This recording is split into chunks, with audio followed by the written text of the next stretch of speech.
Quick question. What if I told you that in just a year, the fighting game landscape will be changed forever? A couple of years ago, claims like that would have been far-fetched. But this past year, we have seen game after game get insanely successful. From Baldur's Gate 3, Lethal Company, Power World, and Helldivers 2, it is apparent that we are at the start of a new golden era of gaming. But even these games will seem small compared to the juggernaut that is going to hit the shelves soon. This is the story of how one game will change the entire FGC forever. This is the story of Riot's fighting game, 2XKO. Though, if that name isn't familiar to you, then you're not alone. To catch you up, Project L, now referred to as 2XKO, is being developed by Riot Games and will be their attempt at creating a fighting game. And one thing we know about Riot already is that they absolutely do not mess around. Valorant is the best example of just how skilled Riot is at making games other than League of Legends, considering that it is one of the most successful games, not just in its genre, but also in the industry as a whole.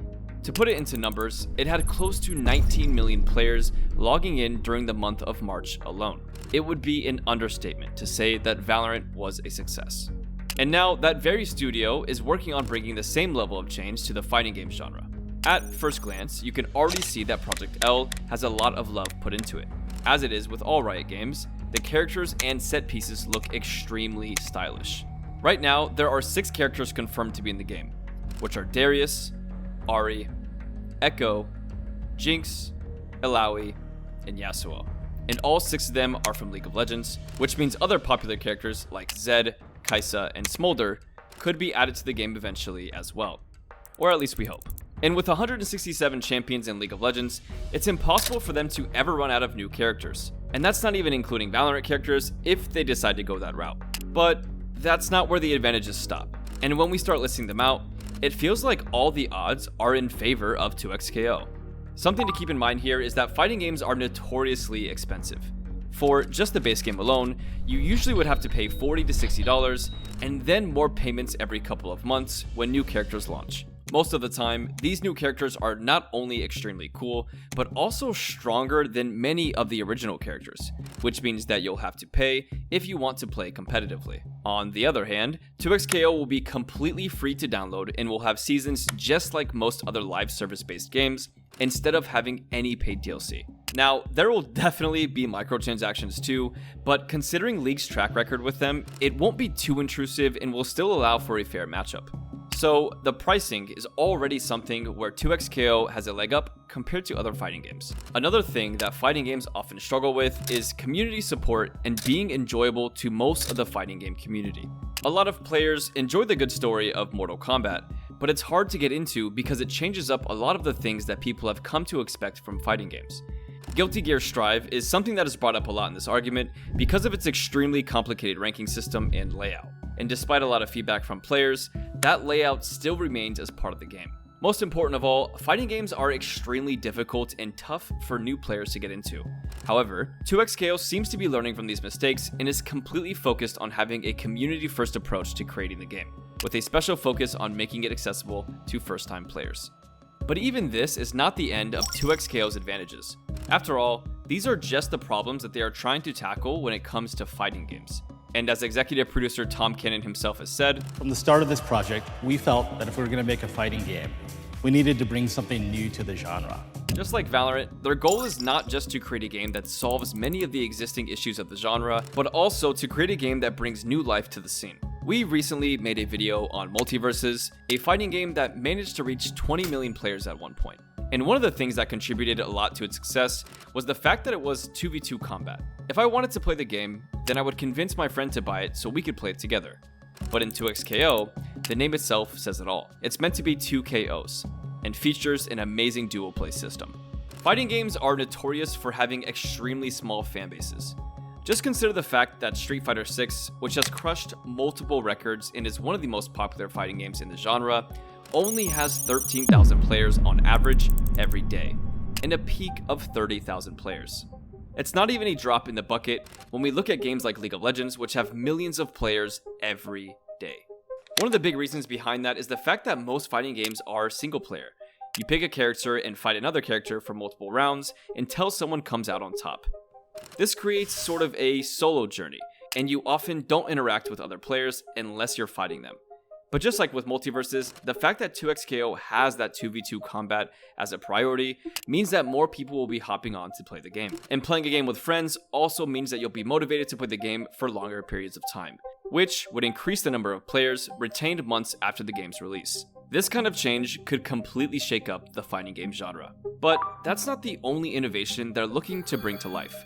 The dual play system sounds amazing on its own, but it is made even better by the addition of fuses into the mix. These fuses are basically perks that affect your team synergy and playstyle. What that means is that there are some fuses which make it easier for your team to chain together attacks, and some that give you more defensive capabilities, which means that no matter how you want to play, there is something for you. Recently, Apex Legends created a perk system for their legends where different characters can activate different perks based on the kind of playstyle they want and how their game is going. For example, if we take the character Lifeline, one of her perks is that she can heal teammates more often. If your team is aggressive, then this skill is absolutely necessary. But if you want to have a more laid-back game, then you can select the alternative skill where she calls in a supply drop with high-quality loot. And this system has gone over really well with the casual players and pros alike, since it makes the game feel much more alive and takes the gameplay to just another level. So if 2xKO can learn from their peers and make a rewarding fuse system, then it would make their great game even better. And even if all of that is not enough, just remember that as I mentioned before, we'll see many of our fan favorites get added to the game sooner than later. A lot of people suspect that Vi or another Arcane related character will be announced when the next season of the show starts to air. This project is said to be one of the biggest and best fighting games to ever release. But the thing is, it doesn't even matter how good 2xKO is going to be. It could be a Street Fighter game, but with the Riot Games signature style, and it would still be a success. Hell, it could even be a half-baked game with bare-bones fighting game mechanics, and it probably would still succeed. We have seen time and time again that brand value matters a lot when it comes to games. And thousands, if not millions, of people will try out 2xKO just because it is made by Riot. Today, League of Legends sits at 130 to 140 million players logging in every month, while Valorant has a smaller but still substantial 20 million players.